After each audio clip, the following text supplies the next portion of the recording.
오늘은 하나님의 공의 앞에 서라라는 제목으로 하나님 말씀을 증가하도록 하겠습니다. 여러분, 하나님, knowing God, 하나님을 아는 것이 중요합니다. 하나님을 잘 알아야 신앙생활을 할 수가 있습니다. 아멘이세요? 그 하나님을 잘 알아야 됩니다. 우리 옆 사람에게 한번 질문하겠습니다. 하나님을 좀 아십니까? 예, 하나님 잘 아세요? 정말이에요? 갑자기 현실의 권사님 눈에 딱 들어오는데 하나님 잘 아세요? 좀 아세요 하나님을? 정말이에요? 아는 척하면 안 됩니다. 진짜 알아야 됩니다. 하나님 아는 것이 중요한 이유는 하나님을 알아야 신앙생활을 잘할 수 있기 때문입니다. 여러분, 신앙이 무엇입니까? 신앙이라는 것은 하나님을 알고 하나님을 인격적으로 대하는 것입니다. 그게 신앙생활입니다, 여러분. 그럼 모르면 신앙생활이 안 되는 겁니다, 여러분. 그런데 하나님을 알고자 한다면 하나님 말씀을 읽어야 됩니다. 왜냐하면 하나님 말씀이 성령의 감동으로 인해서 쓰여진 유일한 하나님 자신에 대해서 소개한 말씀이기 때문입니다. 하나님 말씀을 읽어야 됩니다. 그런데 하나님 말씀을 그냥 읽는 것이 중요한 것이 아니라 하나님의 말씀에 나와 있는 여러 가지 많은 스토리와 하나님이 직접 선지자를 통해서 직접 예수님께서 하신 말씀을 통해서 우리는 하나님이 누구신지를 알아야 됩니다. 어떤 성품을 가지고 계신 분이신지를 알아야 됩니다. 왜냐하면 하나님은 자신의 성품에 따라 사람을 대하시고 행동을 결정하시기 때문입니다, 여러분. 하나님을 알아야 됩니다. 오늘 1절입니다. 같이 한번 읽어보겠습니다. 새 노래로 여호와께 찬송하라. 그는 기이한 일을 행하사 그의 오른손과 거룩한 팔로 자기를 위하여 구원을 베푸셨음이로다. 아멘. 시편 기자는 먼저 하나님을 찬양합니다. 그런데 우리가 잘 아는 말씀이에요. 뭘로 찬양하라고요? 새 노래로 찬양합시다라고 합니다. 새 노래로. 이 말씀은 단순히 새 노래를 작사 작곡하자 그런 의미가 아닙니다. 이 말씀은 하나님은 계속해서 새 노래를 작사 작곡해서 하나님을 찬양해도 모자란 분입니다. 계속해서 우리는 끊임없이 하나님을 예배합시다. 하나님을 찬양합시다. 그런 뜻입니다. 여러분, 저는 하루 딱 날 잡아서요, 하루 종일 예배 드렸으면 좋겠어요. 그게 제 꿈입니다. 하루 날 잡아가지고요, 토요일 날 하루 종일 예배만 드리면 어떨까요? 별로 아멘 안 하잖아요. 하나님을 몰라. 하나님을 안다면 예배하기를 기뻐해야 됩니다. 하나님은 예배 받으시기를 기뻐하시는 분이시거든요. 별로 아멘 안 하잖아요. 조금 전보다 아멘 소리가 작잖아요. 하루 날 잡아서 하루 종일 예배 한번 드려봤으면 좋겠습니다.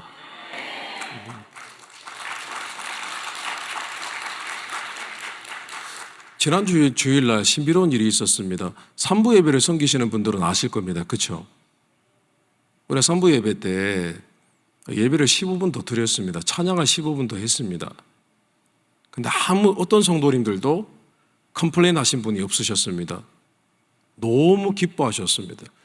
찬양을 더 하기를 원하셨습니다. 그날 제가 성찬을 하려고 성찬을 하기 전에 이제 내려가서 찬양을 하는데 성찬을 하러 올라오는데 성령님께서 내가 예배를 더 받기 원한다라고 하시더라고요. 갑자기. 그날 당회도 있고 여러 가지 행사가 많아가지고 조혜련 씨 간증했잖아요. 그렇죠? 행사가 많아가지고 분명히 그렇게 엄두를 낼 수 있는 상황이 아니었는데 성령님이 제게 그러셨어요. 그래서 찬양을 더 했는데 하나님 기뻐하셨습니다. 근데 더 놀라운 것은 그날 저녁에 있었던 조혜련 집사님의 간증 그리고 브라이언 킴 찬양 예배를 드렸잖아요. 원래 그 예배가 9시 반까지였습니다, 여러분. 근데 그날따라 이상하게 하나님께서 자유를 주셔서 조혜련 집사님도 간증을 훨씬 더 많이 하고 그리고 브라이언 킴과 함께하는 찬양 집회도 몇십 분을 더 많이 했습니다. 그래서 1시 10분에 끝난 거예요, 여러분. 모르셨죠? 안 오셨군요. 근데 그날 시간 가는 줄 몰랐습니다. 그렇죠? 하나님께서 우리 감사하는 교회에 예배의 은혜를 부어주고 계십니다, 여러분. 조만간 난리 날 줄 믿습니다. 조만간 예배 가운데 기름 부음이 넘칠 줄 믿습니다. 저는 그렇게 확신하고 있습니다, 여러분. 자, 다시 본론으로 돌아가서. 그런데 방금 읽은 1절 말씀에 보니까 좀 독특한 표현이 나옵니다. 하나님은 기이한 일을 행하사 그의 오른손과 거룩한 팔로 자기를 위하여 구원을 베푸셨음이로다.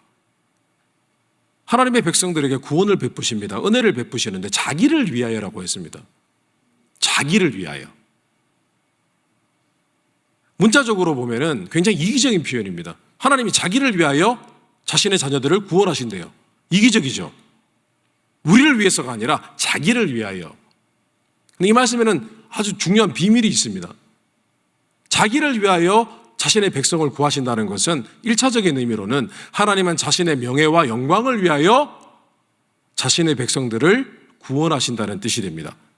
근데 2차적으로 더 중요한 의미가 있습니다. 이 말씀 이런 뜻입니다. 하나님께서는 자신의 뜻대로, 자신이 느끼는 대로, 자신의 스타일대로, 자신의 성품대로 판단하시고 무엇이 옳은가를 결정하셔서 구원을 베푸신다는 겁니다, 여러분. 하나님 성품대로 움직이신다는 겁니다, 여러분. 자신의 뜻대로 움직이신다는 겁니다, 여러분.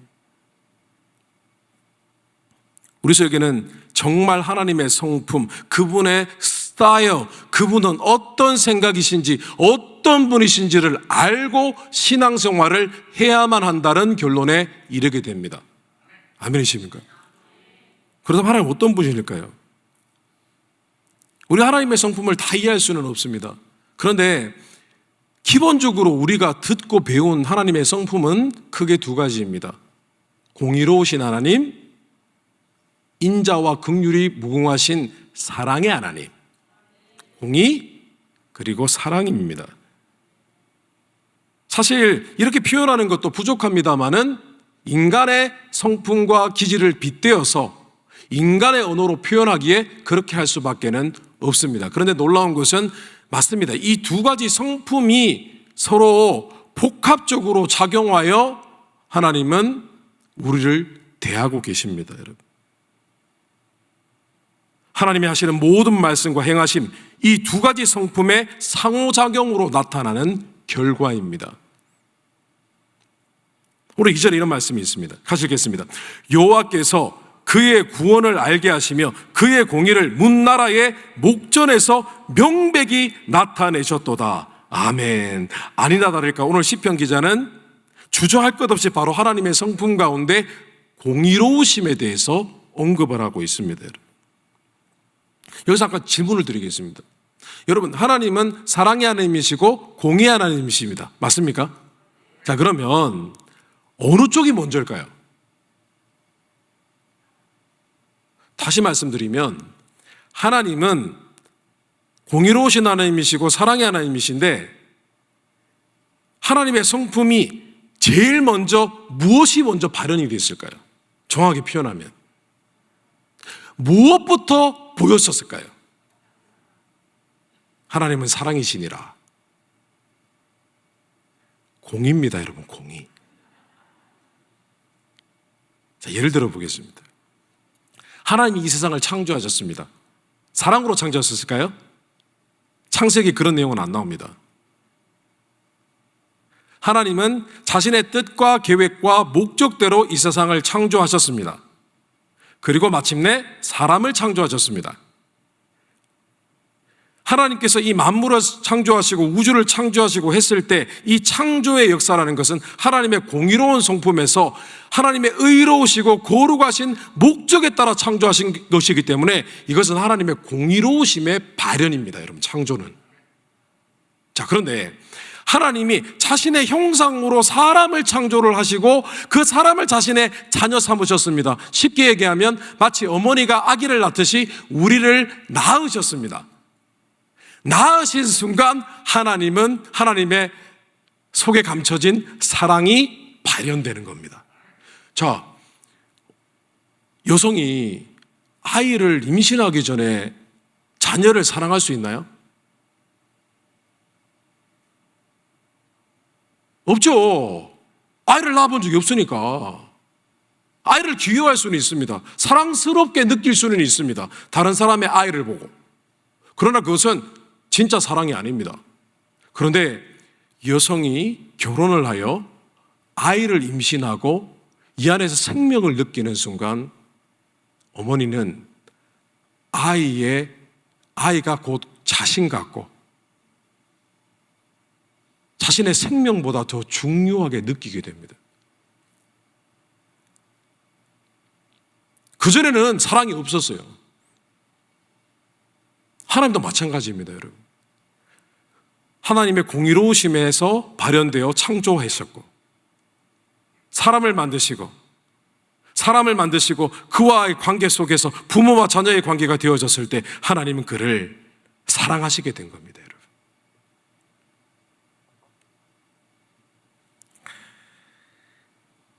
하나님은 공의로 창조하셨고 사랑으로 피조물을 낳으시고 사랑으로 피조물을 대하시는 것입니다. 오늘 3절입니다. 같이 읽겠습니다. 그가 이스라엘의 집에 베푸신 인자와 성실을 기억하셨으므로 땅끝까지 이르는 모든 것이 우리 하나님의 구원을 보았도다. 아멘. 하나님께서 이스라엘에 베푸신 인자와 성실이라고 했습니다. 하나님은 왜 그렇게 이스라엘 백성들을 사랑하셨을까요? 지금도 하나님은 이스라엘 백성들을 사랑하십니다, 여러분. 유대인들을 사랑하십니다. 왜냐하면 하나님께서 이미 미리 택정하시고 그들과 제일 먼저 언약을 맺으신 하나님의 맏아들이기 때문입니다, 여러분. 하나님께서 그들과 언약을 맺으신 것은요, 하나님의 공의로우심입니다. 근데 하나님이 그들을 자녀 삼으시고 하나님 백성 삼으신 것은 하나님의 사랑에서 발현된 것입니다. 그리고 그들을 성실하게 돌보신 것은 하나님의 사랑과 언약을 맺으신 그들을 돌보시는 하나님의 공의로우심의 컨비네이션입니다, 여러분. 복음은 예수 그리스도의 십자가입니다. 그런데 예수 그리스도의 십자가 사건이 바로 하나님의 사랑이 성취되고 공의가 성취된 사건입니다. 그런데 정확하게 엄밀하게 따지면은 하나님께서 우리를 구원하시기 위해서 예수 그리스도를 보내주신 것은 하나님의 사랑의 표현입니다. 하나님 아버지께서 우리를 사랑하셔서 우리를 구원하시기 위해서 예수님을 보내주신 것입니다. 그러나 예수님이 하신 일은 사랑이 아니라 공의입니다, 여러분. 예수 그리스도의 십자가의 사건은 공의의 사건입니다. 죄 지은 사람은요, 그냥 사랑한다 그러면서 퉁칠 수 있는 게 아니었습니다, 여러분. 죄인은 죄의 삭은 사망이요 죄의 대가는 사망이요라는 말씀처럼 죄인은 무조건 죽어야 됩니다. 멸망당해야 됩니다. 그것이 하나님의 공의입니다. 그냥 내가 너희를 사랑하니 다 용서해 주겠다라고 퉁칠 수 있는 게 아닙니다, 여러분.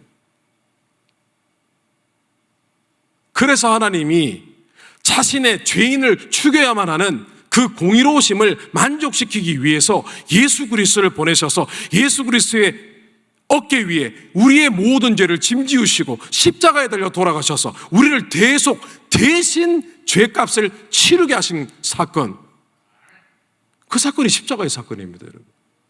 이것은 사랑의 사건이 아니라 공의의 사건입니다. 하나님이 예수님을 보내신 사건은 사랑의 사건이에요. 예수 그리스도께서 십자가에 달리셔 돌아가신 사건은 공의의 사건인 것입니다. 그런데 놀라운 것은요, 하나님의 사랑은 공의로운 사랑입니다. 바른 사랑입니다. 왜냐? 공의로우심이 성취되지 아니하면 할 수 없는 사랑이기에. 그래서 우리는 사랑을 능력이라고 하는 겁니다. 왜냐? 사랑은 그냥 감정적인 것이 아니라 직접 자신을 희생하여 대가를 지불하여 얻어낸 사랑이기 때문에, 그래서 공의로운 사랑인 겁니다. 오늘 시편 기자는 공의를 강조하고 있습니다. 왜 시편 기자는 하나님의 공의를 강조하고 있을까요? 9절에 그 이유가 나옵니다. 같이 읽겠습니다. 그가 땅을 심판하러 임하실 것이미로다.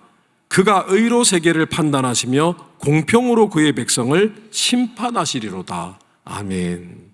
왜냐하면 하나님은 우리를 보고 판단하실 때 공의로 판단하시기 때문입니다. 우리가 신앙생활을 잘 하는가 그렇지 않은가, 사랑의 마음도 있으시지만 판단하실 때는 공의로 판단하십니다. 여기서 분명히 공평이라고 했습니다. 공평이라는 것은 영어로는 equal인데 이 말씀은 하나님은 모든 사람을 공평하게 대하신다는 의미가 아닙니다. 하나님은 모든 사람을 판단하실 때 자신의 기준을 갖고 똑같은 기준으로 판단하신다는 겁니다. 우리가 착각하면 안 됩니다. 그래서 우리는 하나님의 공의로우심을 바라보고 신앙생활을 해야 됩니다. 하나님의 사랑을 입어 신앙생활을 해야 되지만 동시에 우리는 하나님의 공의로우심을 바라보고 하나님의 정의로우심을 바라보고 하나님의 의로우심을 알고 신앙생활을 해야 바른 신앙생활을 할 수 있게 되는 것입니다. 로마서 11장 22절입니다. 같이 읽겠습니다. 그러므로 하나님의 인자하심과 준엄하심을 보라. 넘어지는 자들에게는 준엄하심이 있으니 너희가 만일 하나님의 인자하심에 머물러 있으면 그 인자가 너에게 있으리라. 그렇지 않으면 너도 찍히는 바 되리라. 아멘. 굉장히 강렬한 어조의 말씀입니다, 여러분. 하나님의 인자하심을 바라보라고 했습니다. 하나님의 준엄하심, 어미하심을 바라보라고 했습니다. 거기에 맞춰 신앙생활을 해야 된다고 했습니다.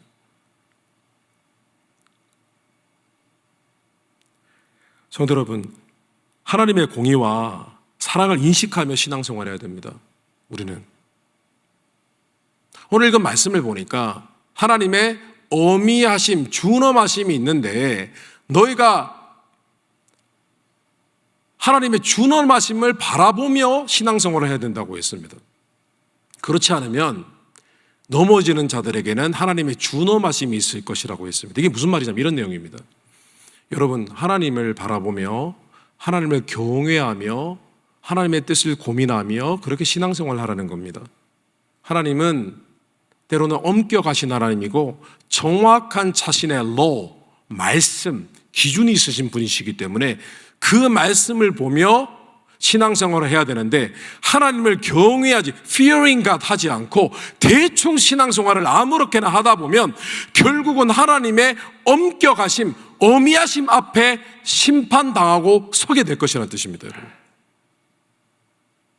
자, 그런데 이어서 하나님의 인자하심에 머물라고 했습니다. 인자하심에 머물라.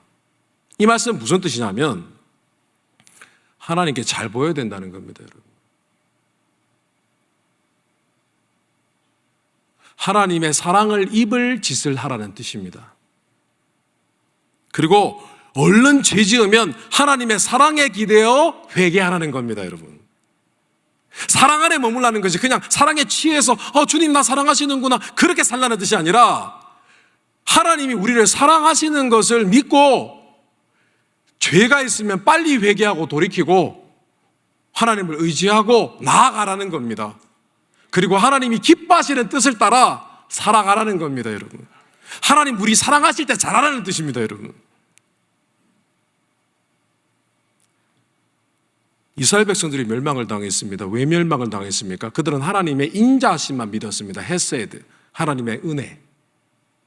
그래서 자신들이 하나님을 떠났고 우상을 숭배하고 하나님과 겸하여 하나님을 섬기고 예배함에도 불구하고 그들은 적국들이 쳐들어와도 바벨론, 아수르, 로마 쳐들어와도 하나님이 우리를 사랑하시기 때문에 반드시 우리는 구원을 받을 것이라고 생각을 했습니다. 그런데 하나님은 생각은 달랐습니다. 공의로우심으로 그들을 대하셨고 그들의 심판과 징계를 당했습니다.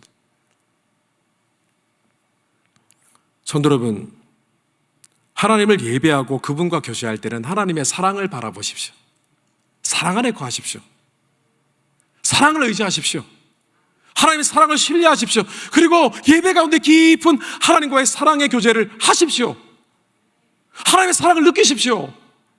하나님 지금도 예배 가운데 우리 안에 사랑을 폭포수처럼 부어주고 계십니다. 그래서 우리 안에 평강이 있는 것입니다. 기쁨이 넘치는 것입니다. 하나님께 기도할 때 하나님의 사랑을 믿고 기도하십시오.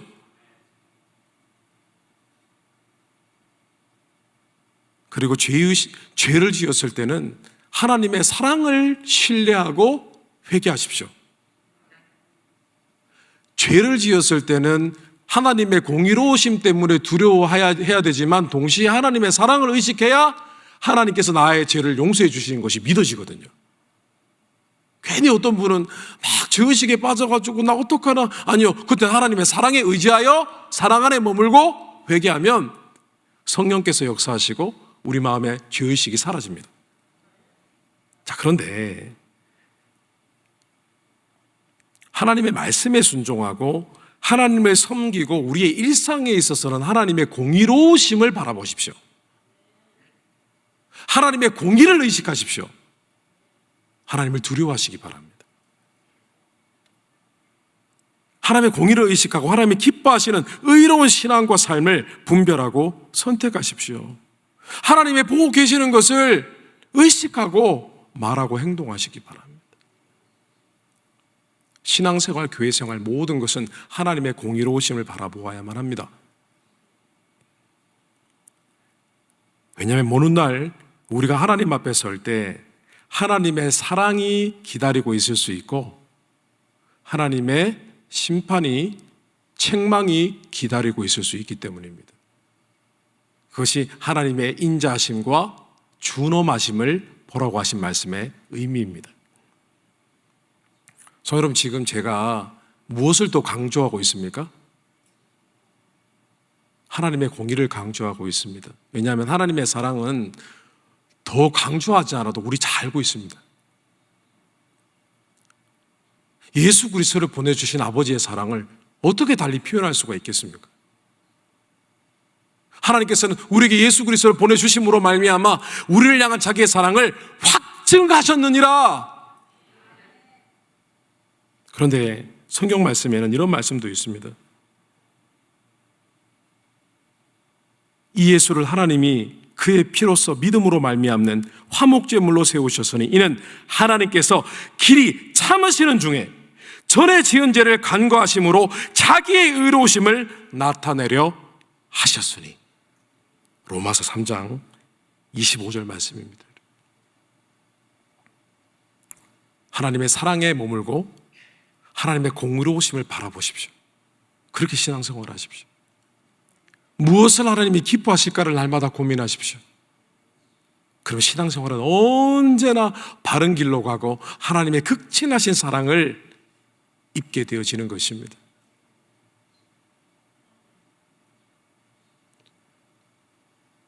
제가 굉장히 친한 두 목사님이 계십니다.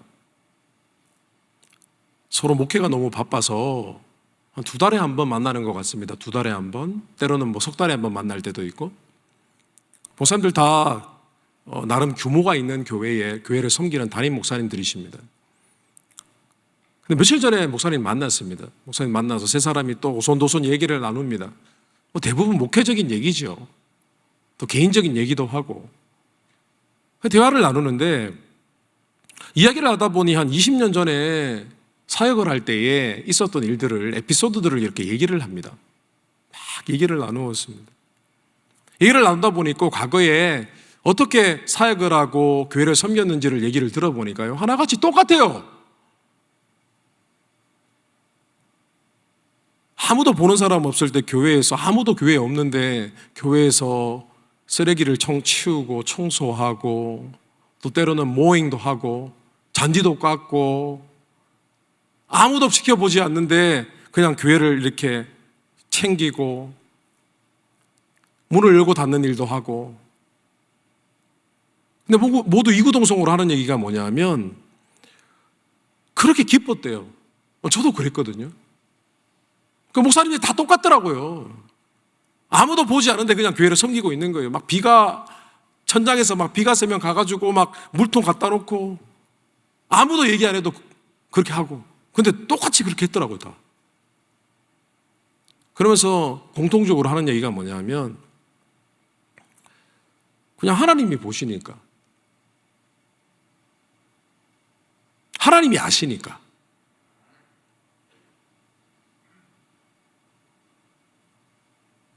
힘든지도 모르고 그렇게 교회를 섬겼다고 말씀을 하시는데 저 깜짝 놀랐습니다. 그리고 목사님 세 사람이 모여서 똑같이 하는 얘기가 뭐냐면, 그래서 우리 전부 부족한데 하나님이 이렇게 사용하시는 것 같다고. 그리고 또 같이 입을 모아서 동의했던 것이, 우리 아내도 그렇다고. 사모님들도 다 그랬더라고요. 그렇게 교회를 섬겼더라고요. 하나님 보시니까, 공의로운 하나님께서 판단하시니까 다 그렇게 했다고.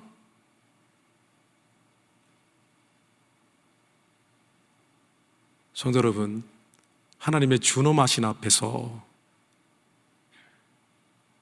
나의 입술이 어떤 고백을 하고 있는지, 나의 신앙이 어떻게 되어져 가고 있는지, 나의 성빙이 어떻게 되어져 가고 있는지를 꼭 고민하고 믿음 생활하게 되시기를 주님 이름으로 축원합니다.